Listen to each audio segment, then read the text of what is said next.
प्रदेश के मुख्यमंत्री का दिल से धन्यवाद करूँगा कि पांचों फाटक मुक्त करके हमारे जो बड़ा रश लगता था हमारा एलिवेटेड ट्रैक बनाने का जो निर्णय लिया, और इसके लिए मैं तहे दिल से करूँगा। मैंने उनके आगे जब मैंने रिक्वेस्ट रखी कि पांचों फाटक के अंडरपास और ब्रिज के टेंडर हो चुके हैं, तो मैं उनके पास लेगा कि 65 करोड़ रुपए का एक अंडरपास में हुआ था, लगभग 325 करोड़ के थे। तो मैंने उनसे रिक्वेस्ट करी कि इनको ख़त्म किया जाए, तो एलिवेटेड ट्रैक बनाया जाए। उसके लिए उन्होंने सर्वे करवाया, और सर्वे करवा के इसके आलम क्या हमने जब प्रेस में दिया कि एलिवेटेड ट्रैक बनेगा, लोग कहते थे अफवाह है, ये कैसे एलिवेटेड ट्रैक बनेगा, ये हवा में बात कर रहे हैं।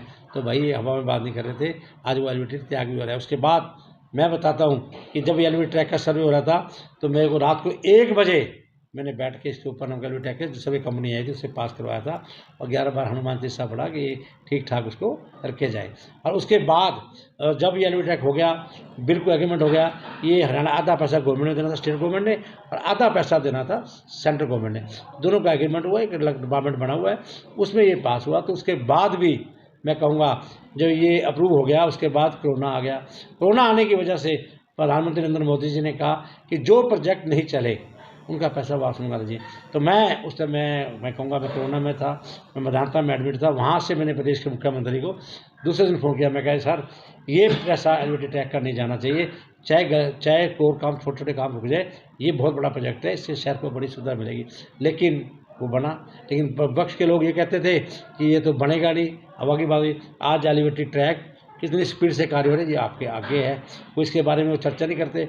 अब उनके पास ये आ गया कि एलिवेटेड ट्रैक तैयार हो रहा है, तब वो कहने लगे जी नहीं रेल लाइन अलग से नीचे से मालगाड़ी नीचे जाएगी। ये पता नहीं कहाँ कहाँ से चर्चा का विषय लाते हैं, मेरे ख्याल से उनको टेक्निकल पता नहीं। पांचों फाटक मुक्त का मतलब क्या होता है करने का भी। एलिवेटेड ट्रैक क्यों बन रहा है आप बताइए? एलिवेटेड ट्रैक क्यों बन रहा है? एलिवेटेड ट्रैक इसीलिए बन रहा है कि दोनों शहर एक हो जाए।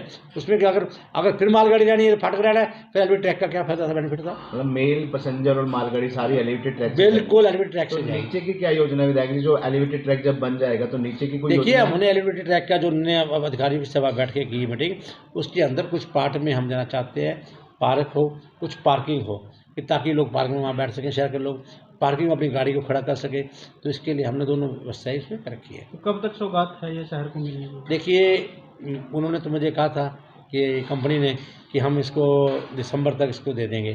तो अब वो कितनी स्पीड से जिस प्रकार से काम चल रहा है, तो मैं तो चाहूँगा दिसंबर में दे दें। अगर 1-2 महीने लेट भी होगा वो अलग बात है, लेकिन दिसंबर तक हम कोशिश करेंगे। कहीं बारिश के कारण भी थोड़ा बारिश हुई है, जैसे फ्लड आ गया, फ्लड की वजह से भी काम रुक गया, तो कोई दिक्कतें तो आती है। परमात्मा के आगे तो कुछ कर नहीं सकता। प्रकृति का जो आपदा इतनी बड़ी आई जिसके कारण देखो क्या हो गया आपके सामने बाढ़ के आने से, तो इसके कारण कुछ समय वो रुक गया। तो उसके लिए अब 2-3 महीने और बढ़ेगा, काम बड़ी स्पीड से चल रहा है बहुत जल्दी। इतना मैं जरूर कहूँगा कि अगले विधानसभा के इलेक्शन से पहले ये एलिवेटेड ट्रैक चल जाएगा, ये गारंटी है मेरी। मैं प्रदेश के मुख्यमंत्री मनोहर लाल जी का क्षेत्रवासियों की तरफ से तहे दिल से धन्यवाद करता हूँ। आज क्षेत्र के अंदर बड़ी खुशी की लहर है कि किस प्रकार से 25 कॉलोनियों को आज प्रदेश के मुख्यमंत्री जी ने प्रेस के द्वारा आज उनको कॉलोनी को अप्रूव किया, और बड़ा लंबा प्रोसीजर चल रहा है। लगभग हमारे कुरुक्षेत्र से भी 100 से ऊपर कॉलोनियाँ जो है गई हुई है जिसकी जिनके डॉक्यूमेंट पूरे हो गए, उनमें से 25 हो गई है। लगातार अगले में 35 कॉलोनियों का और भी हमारे गए हुए हैं, उनसे अप्रूव होंगी। इस प्रकार से जनता को उसको बहुत बड़ा बेनिफिट मिलेगा, और पूरे प्रदेश के अंदर 2300 कॉलोनियाँ अप्रूव होनी है, जिसके तहत मैं कहूँगा अभी तक 1135 कॉलोनियाँ जो है अभी सरकार ने अप्रूव कर दी है। ये बहुत बड़ा डिसीजन प्रदेश के मुख्यमंत्री ने लिया है। इसके अंदर 500 करोड़ रुपये का इनकी डेवलपमेंट के लिए भी प्रोसीजर रखा गया है। और मैं कहूँगा इससे क्या होता था, सारे विकास कार्य बंद पड़े थे। अगर किसी भी डिपार्टमेंट को पंचायत कहती थी कि मेरे यहाँ कॉलोनी अप्रूव नहीं है, मैं इसमें काम नहीं करूँगा। इसी तरह नगर परिषद के अंदर जो कॉलोनी आती थी, नगर परिषद कहती थी मैं काम नहीं करूँगी, उसका टेंडर लगाएंगे। ये बहुत लोगों को इसके बारे में पूरी क्लियर नहीं था, लोग क्लियर नहीं थे।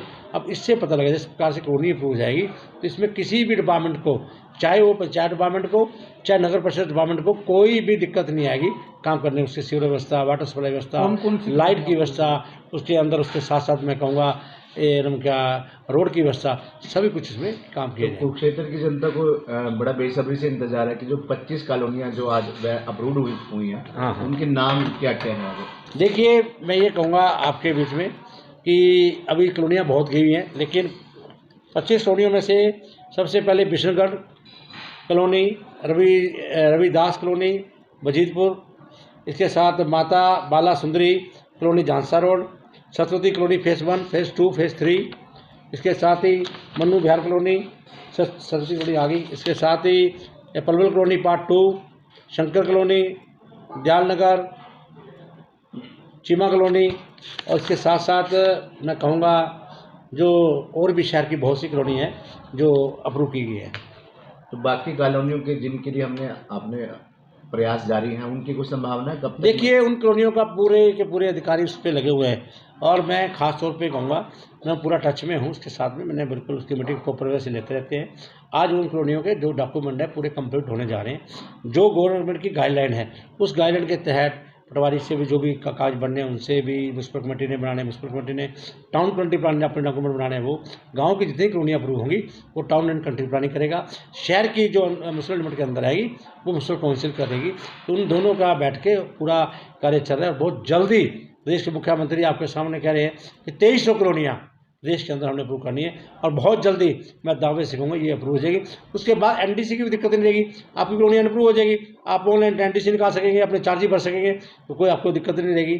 तो बहुत समय से मैं कहूँगा सोचा भी नहीं था सरकारों ने किस प्रकार से मैं कहूँ 100% यहाँ पर कॉलोनी में मकान बने हुए हैं वो भी अनअप्रूव में थी, जो सोच में उसकी 5 बार रजिस्ट्री हो चुकी थी वो, लेकिन पिछली सरकारों ने इसके बारे में नहीं सोचा। अब की बार प्रदेश के मुख्यमंत्री ने एक कॉलोनी के ऊपर कार्य करवाया और मैं तुरंत प्रभाव से कहूँगा ये हमारा सौभाग्य है, सारी कॉलोनी अप्रूव हो जाएगी। अब कोई अधिकारी ये नहीं कहने वालेगा कि आपका एरिया अनअप्रूव में पड़ता है, हम आपका काम नहीं करेंगे, उसका काम होगा।